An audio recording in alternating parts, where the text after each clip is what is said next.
दोस्तों नमस्कार, ये है मार्गदर्शन फॉर सिविल सर्विसेज। मैं अनुराग चौधरी। दोस्तों, घटना चक्र संक्षिप्त सामान्य ज्ञान महत्वपूर्ण प्रश्नों की श्रृंखला में प्रस्तुत है। सामान्य विज्ञान का सर्वाधिक महत्वपूर्ण खंड जीव विज्ञान यानी बायोलॉजी के महत्वपूर्ण प्रश्नों का संकलन, जिसके अंतर्गत इस वीडियो में हम जीव विज्ञान का अर्थ, जीव विज्ञान की प्रमुख शाखाएं, कोशिका विज्ञान, पादप और जंतु कोशिका में अंतर, आनुवांशिकी यानी जेनेटिक्स, पौधों में विभिन्न तत्वों की कमी से होने वाले रोग, जीवाणु, विषाणु और कवक तथा पर्यावरण से संबंधित महत्वपूर्ण प्रश्नों को कवर करेंगे। तो आइए शुरू करते हैं। घटना चक्र संक्षिप्त सामान्य ज्ञान के अंतर्गत जीव विज्ञान के महत्वपूर्ण प्रश्नों का भाग 1। दोस्तों, जीव विज्ञान जो है शब्द, ये दो शब्दों से मिलकर बना है। आप जानते हैं जीव विज्ञान का अंग्रेजी बायोलॉजी होता है और ये बायोस और लॉक्स शब्दों से मिलकर बना है। बायोस का अर्थ होता है जीवन और लॉक्स का अर्थ होता है अध्ययन, यानी जीवन का अध्ययन करने वाला विज्ञान ही जीव विज्ञान कहलाता है। दोस्तों, जीव विज्ञान विज्ञान की वह शाखा है जिसके अंतर्गत जीवधारियों का अध्ययन किया जाता है। अरस्तु, जो कि प्राचीन यूनानी दार्शनिक और विचारक रहे हैं, अरस्तु को जीव विज्ञान और जंतु विज्ञान का जनक माना जाता है। आइए जानते हैं जीव विज्ञान की प्रमुख उपशाखाएं और उनका अध्ययन का जो विज्ञान है उनको किस नाम से संबोधित किया जाता है। देखिए दोस्तों, जीव विज्ञान की एक महत्वपूर्ण उपशाखा है जेरेंटोलॉजी। जेरेंटोलॉजी में मनुष्य में बुढ़ापा तथा बुढ़ापा लाने वाले कारकों का अध्ययन किया जाता है। पैडोलॉजी, तो दोस्तों पैडोलॉजी में मृदा यानी मिट्टी के निर्माण इत्यादि का अध्ययन किया जाता है। लिथोट्रिप्सी, दोस्तों गुर्दे, पित्ताशय, मूत्राशय की थैली आदि में जो पथरी बनती है उनको तोड़कर मरीज का इलाज किए जाने का अध्ययन लिथोट्रिप्सी कहलाता है। एग्रोइस्टोलॉजी, तो ये घासों का अध्ययन का विज्ञान जो है वो एग्रोइस्टोलॉजी कहलाता है। इसके अलावा दोस्तों बायोमेट्री, बायोमेट्री में गणित और सांख्यिकी की तकनीकों द्वारा जीव विज्ञान का अध्ययन किया जाता है। एक दोस्तों विज्ञान की शाखा है बायोनिक्स। तो बायोनिक्स शाखा में देखिए जैविक जगत के गुणों, सिद्धांतों के प्रयोग द्वारा आधुनिक उपकरणों और अभियांत्रिकी तंत्रों का निर्माण करने का अध्ययन बायोनिक्स शाखा में किया जाता है। और इसी से मिलता जुलता नाम है बायोनोमिक्स। इकोनॉमिक्स जैसे है वैसे बायोनोमिक्स, तो जीवधारियों के वातावरण के साथ संबंधों का अध्ययन बायोनोमिक्स शाखा में, और बायोनिक्स में जैविक जगत के गुण, सिद्धांतों का प्रयोग और आधुनिक उपकरणों और अभियांत्रिकी तंत्रों का निर्माण, ये बायोनिक्स है। और बायोनोमिक्स ये है जीवधारियों के वातावरण के साथ संबंधों का अध्ययन। इसके अलावा दोस्तों एक शाखा है कांकोलॉजी। कांकोलॉजी ये मोलस्का के खोल यानी शेल्स का अध्ययन करने वाला विज्ञान है। और जेनेटिक्स ये जीवधारियों में आनुवांशिक लक्षणों और इनकी एक पीढ़ी से दूसरी पीढ़ी में वंशानुगति का अध्ययन जेनेटिक्स शाखा के अंतर्गत किया जाता है। इथोलॉजी शाखा, तो इसके अंतर्गत मानव सहित सभी जंतुओं के व्यवहार का अध्ययन इथोलॉजी के अंतर्गत किया जाता है। और एक शाखा है दोस्तों देखिए इक्थियोलॉजी। इक्थियोलॉजी में मत्स्य यानी मछली के जो मत्स्य वंश की संरचना, कार्यकी इत्यादि का अध्ययन किया जाता है। पैलिनोलॉजी देखिए बहुत ही महत्वपूर्ण है। पैलिनियोलॉजी ये विभिन्न प्रकार के परागकणों का अध्ययन किया जाता है। परागकण आप जानते हैं दोस्तों, ये फूलों के जो शीर्ष पे पाए जाने वाले परागकण होते हैं और इनका जो अध्ययन करने वाला विज्ञान है इसको पैलिनोलॉजी कहा जाता है। पैरासाइटोलॉजी, तो ये परजीवी जीवों का अध्ययन, परजीवी जो एक दूसरे जीव पर आश्रित रहते हैं उनको परजीवी कहते हैं। और इन जीवों के अध्ययन करने वाले विज्ञान को पैरासाइटोलॉजी कहा जाता है। एंटोमोलॉजी, तो ये कीटों का अध्ययन करने वाला विज्ञान एंटोमोलॉजी है। और देखिए फ्रेनोलॉजी, फ्रेनोलॉजी शाखा में दोस्तों कपाल गुहा की संरचना के आधार पर मस्तिष्क के विभिन्न भागों की क्रियाशीलता और विक्षिप्तता का अध्ययन फ्रेनोलॉजी शाखा में किया जाता है। देखिए बार बार परीक्षाओं में पूछा गया है कि सेरीकल्चर जो है, सेरीकल्चर कौन सी विज्ञान की शाखा है? तो याद रखिएगा रेशम कीट पालन सेरीकल्चर शाखा होती है। पीसीकल्चर में मत्स्य पालन का अध्ययन किया जाता है। और देखिए दोस्तों, मैलेकोलॉजी शाखा में मोलस्का का अध्ययन किया जाता है। ऑन्कोलॉजी में देखिए कैंसर से संबंधित अध्ययन करते हैं। और टेरेटोलॉजी में शारीरिक विकास में आने वाली असमानताओं का अध्ययन किया जाता है। ऑस्टियोलॉजी, तो दोस्तों ऑस्टियोलॉजी में अस्थियों यानी हड्डियों का अध्ययन किया जाता है। और सेरोलॉजी शाखा में रुधिर सीरम का अध्ययन करते हैं। ऑर्निथोलॉजी शाखा, तो इसमें पक्षियों का अध्ययन किया जाता है। अब विज्ञान की प्रमुख उप शाखाओं के बाद आइए कोशिका विज्ञान यानी साइटोलॉजी से संबंधित महत्वपूर्ण तथ्यों को देखते हैं। दोस्तों कोशिका क्या है? तो कोशिका जीवन की सबसे सूक्ष्मतम संरचनात्मक और क्रियात्मक इकाई होती है। सबसे छोटी कोशिका माइकोप्लाज्मा गैलीसेप्टिकम नामक जीवाणु की होती है। तो याद रखिएगा, सबसे छोटी कोशिका माइकोप्लाज्मा गैलीसेप्टिकम जीवाणु की होती है। और सबसे लंबी कोशिका नर्वस सिस्टम यानी तंत्रिका तंत्र की होती है। सबसे बड़ी कोशिका शुतुरमुर्ग के अंडे की होती है।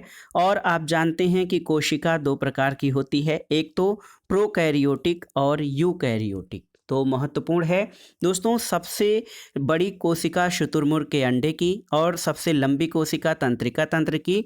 सबसे छोटी जो कोशिका होती है वो माइकोप्लाज्मा गैलीसेप्टिकम जीवाणु की होती है। कोशिका के दो प्रकार हैं, एक तो प्रोकैरियोटिक और दूसरा प्रकार यूकैरियोटिक होता है। प्रोकैरियोटिक और यूकैरियोटिक कोशिका में प्रमुख अंतर क्या होता है, इसको समझना जरूरी है। दोस्तों देखिए, कोशिका भित्ति के आधार पर अगर जो देखें तो प्रोकैरियोटिक कोशिका में प्रोटीन और कार्बोहाइड्रेट की कोशिका भित्ति बनी होती है, जबकि यूकैरियोटिक में सेलुलोज की बनी होती है। माइटोकांड्रिया, तो प्रोकैरियोटिक में माइटोकांड्रिया अनुपस्थित होता है और यूकैरियोटिक कोशिका में माइटोकांड्रिया उपस्थित होता है। अंतःप्रद्रव्य जालिका, दोस्तों प्रोकैरियोटिक कोशिकाओं में अंतःप्रद्रव्य जालिका अनुपस्थित होती है, जबकि यूकैरियोटिक कोशिका में अंतःप्रद्रव्यी जालिका उपस्थित होती है।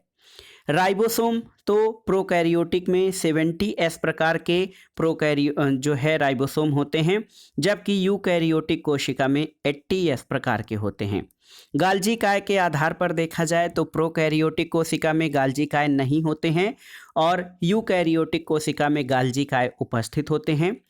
केंद्रक झिल्ली, तो प्रोकैरियोटिक कोशिका में अनुपस्थित होती है और यूकैरियोटिक कोशिका में उपस्थित होती है केंद्रक झिल्ली। लाइसोसोम, तो प्रोकैरियोटिक कोशिका में दोस्तों लाइसोसोम अनुपस्थित होते हैं, नहीं होते हैं, जबकि यूकैरियोटिक कोशिका में उपस्थित होते हैं। DNA deoxy ribo nucleic acid, तो प्रोकैरियोटिक कोशिका में ये एकल सूत्री होते हैं, जबकि यूकैरियोटिक कोशिका में द्विसूत्री होते हैं। और कोशिका विभाजन के आधार पर प्रोकैरियोटिक कोशिका में विखंडन अथवा मुकुलन द्वारा कोशिका विभाजन होता है, जबकि यूकैरियोटिक कोशिका में दोस्तों अर्धसूत्री और समसूत्री विभाजन द्वारा कोशिका विभाजन होता है।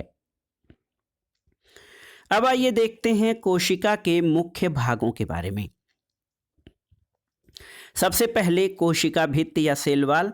तो दोस्तों कोशिका भित्ति केवल पादप कोशिका और जीवाणुओं की कोशिकाओं में पाया जाता है, याद रखिएगा। कोशिका भित्ति केवल पादप कोशिका और जीवाणुओं की कोशिकाओं में पाया जाता है।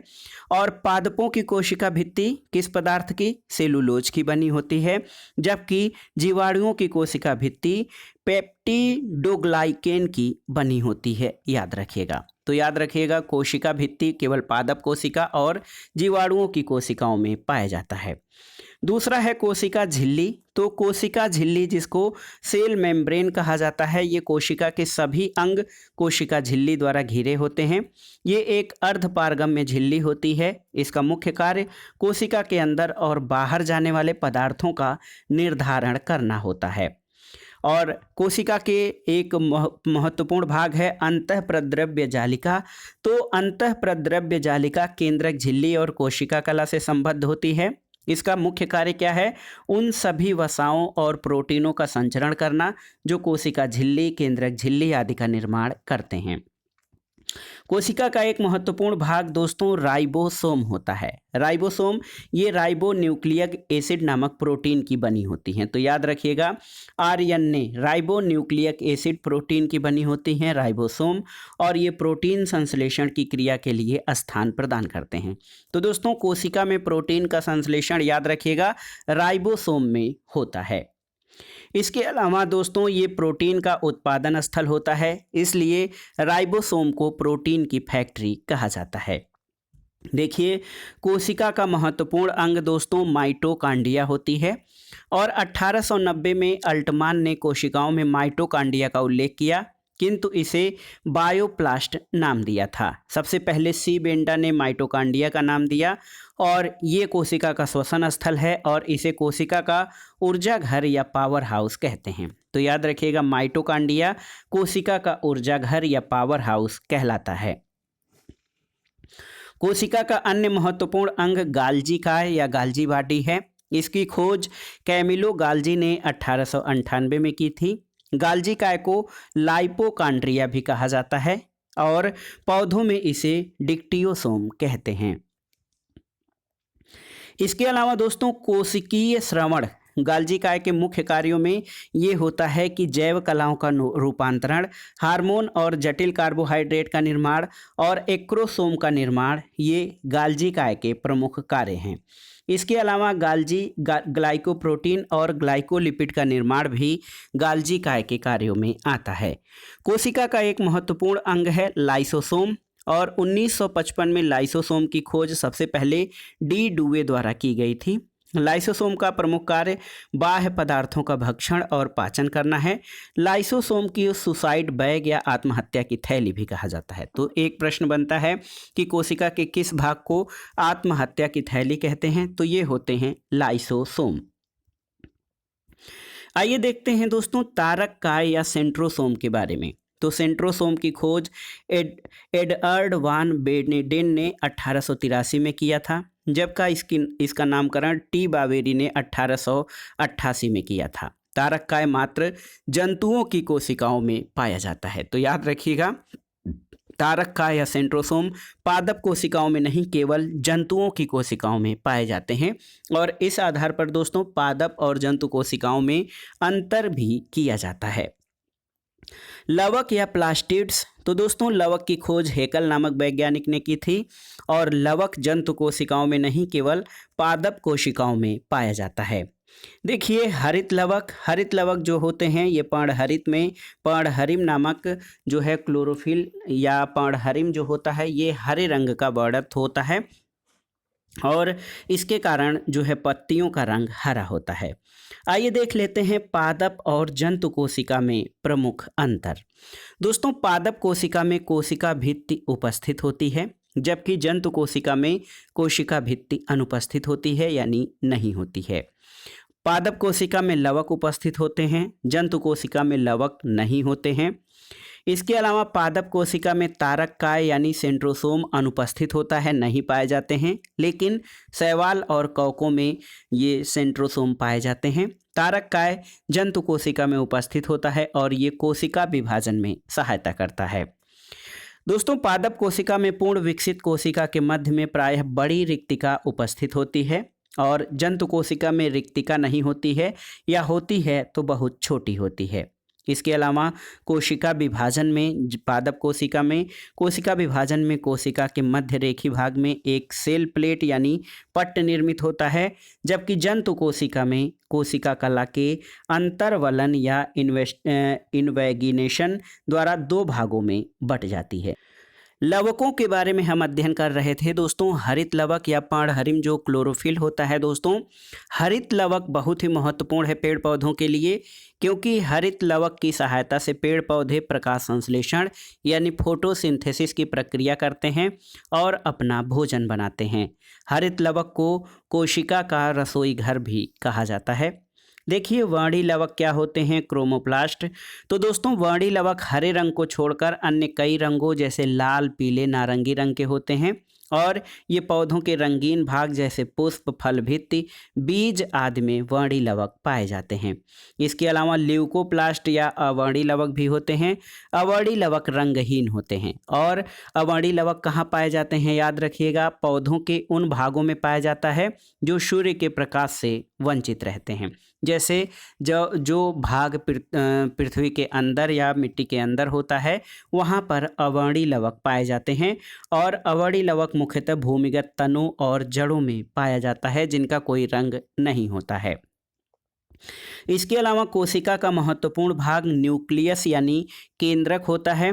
दोस्तों, केंद्रक की खोज फोंटाना ने की थी, जबकि वोमेन ने इसे न्यूक्लियस का नाम दिया था। केंद्रक द्रव्य में धागेनुमा संरचना फैली होती है जिसे क्रोमैटिन कहा जाता है।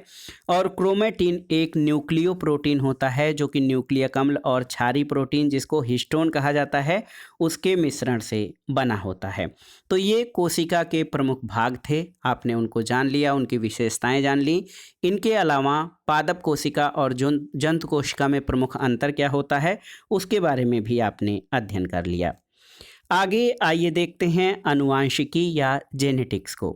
तो आनुवांशिकी किसे कहते हैं? दोस्तों, आनुवांशिक लक्षणों के एक पीढ़ी से अगली पीढ़ी में जाने की प्रक्रिया या स्थानांतरित होने की प्रक्रिया को वंशानुगत या आनुवांशिकता कहते हैं।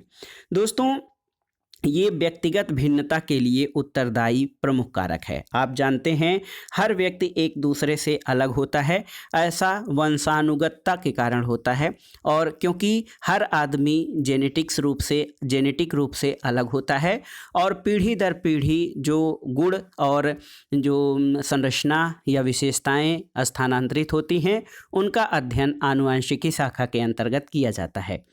देखिए दोस्तों, एक वैज्ञानिक हैं ग्रेगर जॉन मेंडल।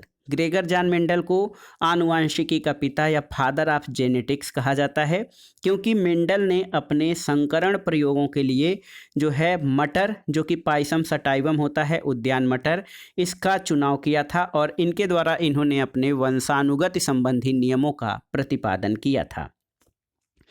दोस्तों देखिए, कोशिकाओं में डीएनए या डीऑक्सीराइबोन्यूक्लिक एसिड ये आनुवांशिक पदार्थ होता है। तो याद रखिएगा, जो कोशिकाओं में डीएनए होता है इसका पूरा नाम है डीऑक्सीराइबोन्यूक्लिक एसिड। इनका निर्माण प्रोटीन से होता है और ये आनुवांशिक पदार्थ होता है। डीएनए की खोज किसने की थी? Friedrich Miescher. 1869 ईस्वी में फ्रेडरिक मिशर ने डीएनए की खोज की थी और डीएनए का नाम नहीं बल्कि उन्होंने इसको न्यूक्लिन कहा था। डीएनए अणुओं में पंचकार्बनीय शर्करा डीऑक्सीराइबोज होती है और डीएनए अणु में एडिनिन, गुआनिन, थायमिन और दोस्तों साइटोसिन नामक नाइट्रोजनी समक्षार उपस्थित होते हैं। और बहुत ही महत्वपूर्ण है, आप सभी जानते भी हैं कि मानव जाति में कुल 23 जोड़े अर्थात 46 गुणसूत्र होते हैं। तो बहुत ही महत्वपूर्ण है, गुणसूत्रों की संख्या मानव में 23 जोड़ी यानी 46 गुणसूत्र होते हैं।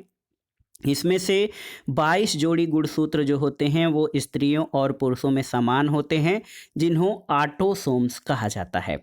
एक जोड़ी जो 23वीं जोड़ी गुणसूत्र होते हैं ये स्त्रियों और पुरुषों में समान नहीं होते हैं, इनको हेटेरोसोम या एलोसोम्स कहते हैं। और इसी के द्वारा दोस्तों जो 23वां जोड़ा गुणसूत्र होता है इसी के द्वारा स्त्री और पुरुष का निर्धारण होता है। हालांकि आप जानते हैं कि 22 जोड़ी स्त्री और पुरुषों में समान होते हैं, जबकि 23वां जोड़ा जो गुणसूत्र का होता है ये स्त्रियों और पुरुषों में समान नहीं होते हैं। आइए देखते हैं दोस्तों प्रमुख आनुवांशिक रोग और उनसे प्रभावित अंगों के बारे में। देखिए दोस्तों, एक महत्वपूर्ण आनुवांशिक रोग है वर्णांधता, जिसको कि सीबी यानी कलर ब्लाइंडनेस कहते हैं। कलर ब्लाइंडनेस का प्रभाव ये होता है कि रोगी को लाल और हरा रंग पहचानने की क्षमता नहीं होती है और इसकी कैरियर यानी वाहक स्त्रियां होती हैं। हीमोफीलिया एक दूसरा आनुवांशिक रोग है। इसमें रक्त का थक्का नहीं बनता है और अधिक रक्तस्रावण के कारण रोगी की मृत्यु तक हो जाती है। इसके वाहक भी स्त्रियां होती हैं। टर्नर सिंड्रोम रोग होता है। और इसका जो प्रभाव होता है, स्त्रियों में इससे बांझपन की समस्या आ जाती है, जो कि बच्चा पैदा करने में असमर्थ हो जाती हैं। इसके अलावा दोस्तों एक महत्वपूर्ण आनुवांशिक रोग है क्लाइनफेल्टर सिंड्रोम। इसके द्वारा पुरुषों में नपुंसकता उत्पन्न होती है। और डाउन सिंड्रोम रोग ये भी आनुवांशिक रोग है। इसमें मंदबुद्धि, आंखें टेढ़ी, जीभ मोटी, गैर आनुपातिक बेडौल शारीरिक ढांचा होता है। और ये महत्वपूर्ण जो डाउन सिंड्रोम रोग है ये भी आनुवांशिक रोग है। तो दोस्तों वर्णांधता, haemophilia, Turner syndrome, Klinefelter syndrome और डाउन सिंड्रोम ये प्रमुख आनुवांशिक रोग हैं। आइए देखते हैं प्रमुख जीव और उनके गर्भाधान काल की अवधि। दोस्तों जीवों में एक जो है बच्चे देने वाले जीवों में, जीवधारियों में एक गर्भाधान काल होता है और उसके बाद ही वो नए जीवों को उत्पत्ति या नए जीवों की उत्पत्ति करते हैं। मनुष्य में गर्भाधान काल लगभग 270 दिन होता है, गाय में 280 दिन, भैंस में ये 310 दिन, हाथी में 620 दिन, बकरी का गर्भाधान काल 150 दिन, भेड़ का 150 दिन, सूअर का 115 दिन, कुत्ते में ये 61 दिन, खरगोश का 31 दिन, घोड़ा का देखिए दोस्तों ये 340 दिन सर्वाधिक होता है। और इसके अलावा देखिए चूहा का 21 दिन, शेर का 110 दिन और नीली व्हेल यानी ब्लू व्हेल का ये जो गर्भाधान काल 360 दिन होता है। तो 360 और ये देखिए हाथी का सर्वाधिक 620 दिन होता है। इस चार्ट में जो भी जीवधारी दिए गए हैं उनके गर्भाधान काल में सर्वाधिक हाथी का 620 दिन। इसके अलावा दोस्तों 360 दिन नीली व्हेल का गर्भाधान काल होता है। इसके बाद आइए पादप जगत के बारे में जानते हैं। पादप जगत का जो वर्गीकरण है वो मुख्य रूप से 2 वर्गों में विभाजित किया जाता है पादप जगत को। एक तो पुष्पोद्भिद पौधे या फैनेरोगेम्स होते हैं, दूसरा अपुष्पोद्भिद पौधे या क्रिप्टोग्राम्स होते हैं। देखिए ऐसे पादप जिसमें पुष्प होते हैं उसमें 2 प्रकार के पौधे होते हैं। एक तो आवृतबीजी पौधे या इनको एंजियोस्पर्म कहा जाता है, दूसरा अनावृतबीजी पौधे या जिम्नोस्पर्म कहा जाता है। दोस्तों आवृतबीजी पौधों का वर्गीकरण 2 भागों में किया जाता है, एक बीजपत्री और द्विबीजपत्री। और देखिए बहुत ही महत्वपूर्ण है दोस्तों, अपुष्पोद्भिद पौधों या क्रिप्टोगेम्स का वर्गीकरण 3 मुख्य भागों में किया जाता है, थैलोफाइटा, ब्रायोफाइटा और टेरिडोफाइटा। थैलोफाइटा में जो है 4 प्रमुख जो है वर्गीकरण किया जाता है, जीवाणु, लाइकेन, कवक और शैवाल का। तो ये संपूर्ण पादप जगत का एक जो है आसान सा महत्वपूर्ण वर्गीकरण था। विभिन्न प्रकार के पादपों और उनके क्रियाकलापों के अध्ययन को वनस्पति विज्ञान यानी बॉटनी कहा जाता है। दोस्तों थियोफ्रेस्टस देखिए एक विचारक हैं, वैज्ञानिक हैं थियोफ्रेस्टस, इनको वनस्पति विज्ञान का जनक या फादर ऑफ बॉटनी कहा जाता है। दोस्तों पौधों के वृद्धि और विकास के लिए कुछ तत्वों की आवश्यकता होती है और यदि वे तत्व उनको पर्याप्त मात्रा में न मिलें तो उनमें कुछ समस्याएं या कमियां उत्पन्न हो जाती हैं। इसी के लिए आइए देखते हैं पौधों में विभिन्न तत्वों की कमी से कौन से रोग या व्याधियां उत्पन्न होते हैं उनके बारे में। देखिए दोस्तों चुकंदर का हार्ट राट रोग ये बोरान जो है सूक्ष्म पोषक तत्व है इसकी कमी से होता है। सेब में आंतरिक काग रोग ये भी बोरान तत्व की कमी से होता है। नींबू में डाईबैक रोग ये तांबा यानी कॉपर की कमी से होता है। और पत्ता गोभी का व्हिप टेल रोग ये मालिब्डेनम की कमी से होता है। नींबू में एक रोग हो जाता है लिटिल लीफ रोग, जिसमें नींबू की पत्तियां छोटी होकर सिकुड़ जाती हैं और ये जस्ता यानी जिंक की कमी से होता है। धान में खैरा रोग का कारण भी जस्ता यानी जिंक है। फूल गोभी में एक ब्राउनिंग रोग होता है जिसमें जो फूल गोभी का सफ़ेद वाला भाग ये ब्राउन यानी भूरा हो जाता है बोरान की कमी से।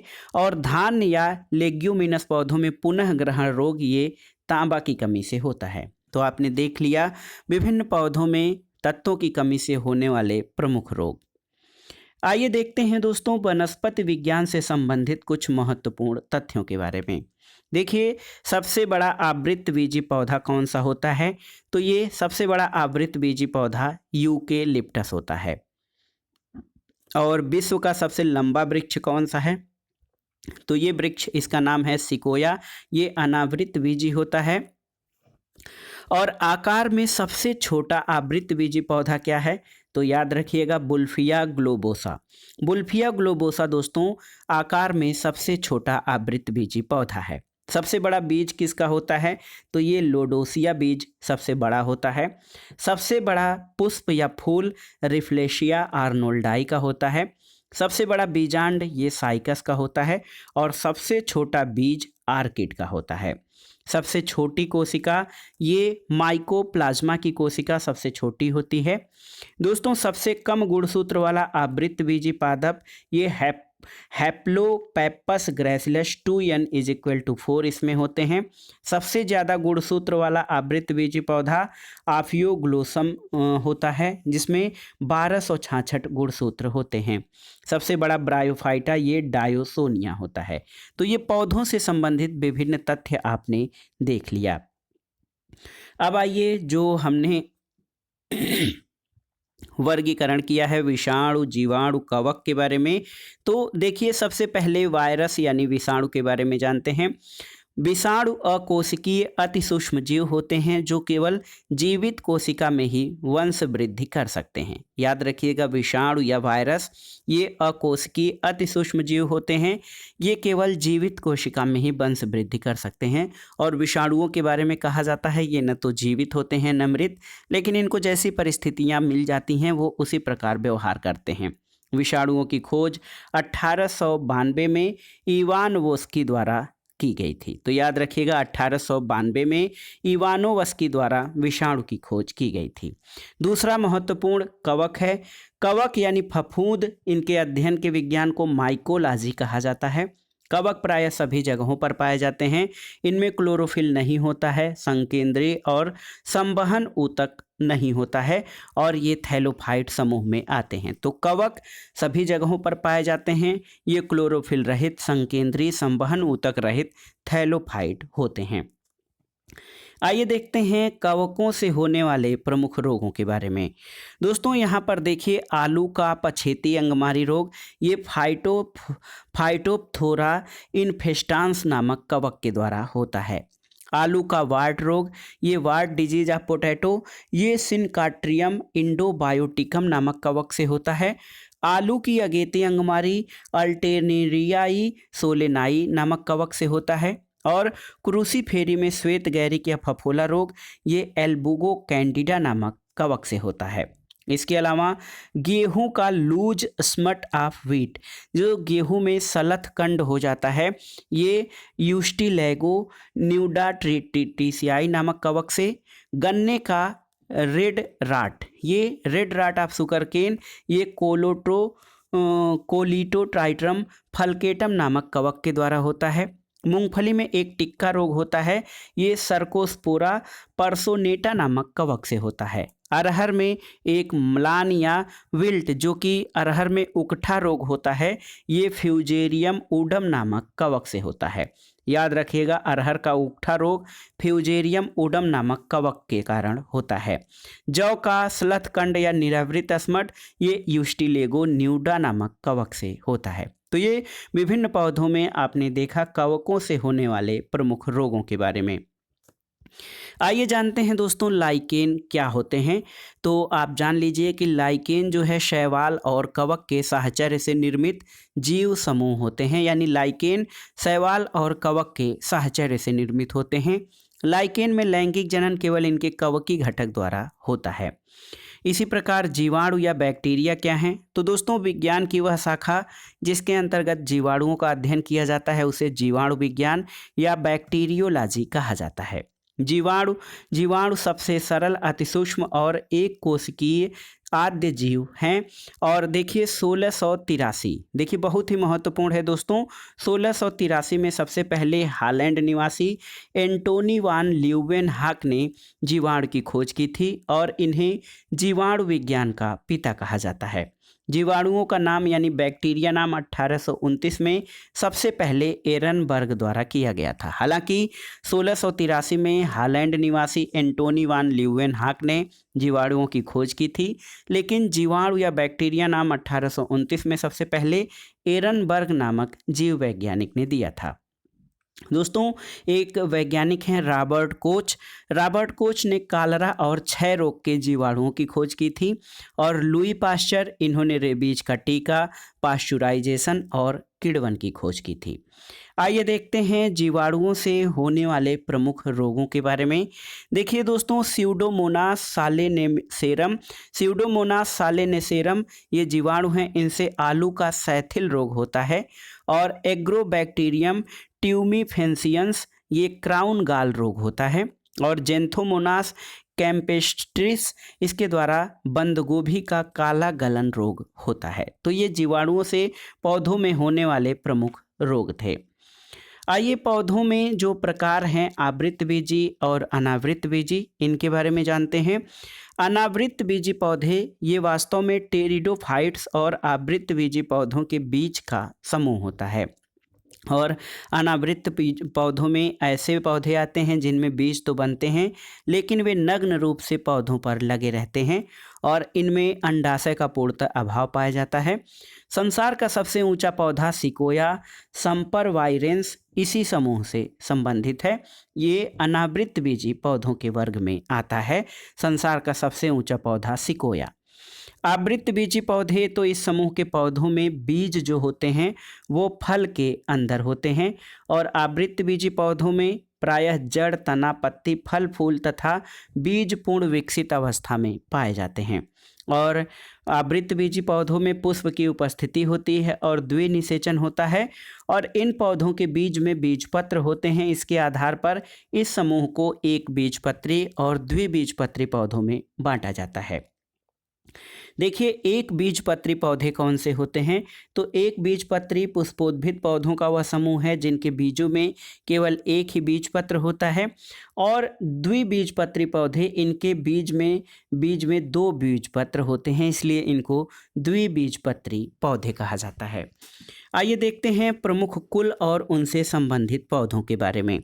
तो ये वनस्पति विज्ञान और कृषि विज्ञान में बहुत ही महत्वपूर्ण है। बैसिकेसी या क्रूसीफेरी ये कुल, इसके अंतर्गत सरसों, मूली और सलजम पौधे आते हैं। मालवेसी कुल के अंतर्गत भिंडी, गुड़हल, कपास और पटसन शामिल हैं। लेग्यूमिनोसी के अंतर्गत दोस्तों शीशम, बबूल, कत्था, अशोक, गुलमोहर, कचनार, छुई मुई, सिकाकाई, मेथी, सनई, इमली और सभी दलहनी फसलें लेग्यूमिनोसी कुल के अंतर्गत शामिल हैं। एस्ट्रेसी या कंपोजिटी, इसके अंतर्गत सूरजमुखी, भृंगराज, गुलदाउदी, गेंदा, कुसुम, डहेलिया और कुश आदि आते हैं। और देखिए, बहुत ही महत्वपूर्ण है कुकुरबिटेसी।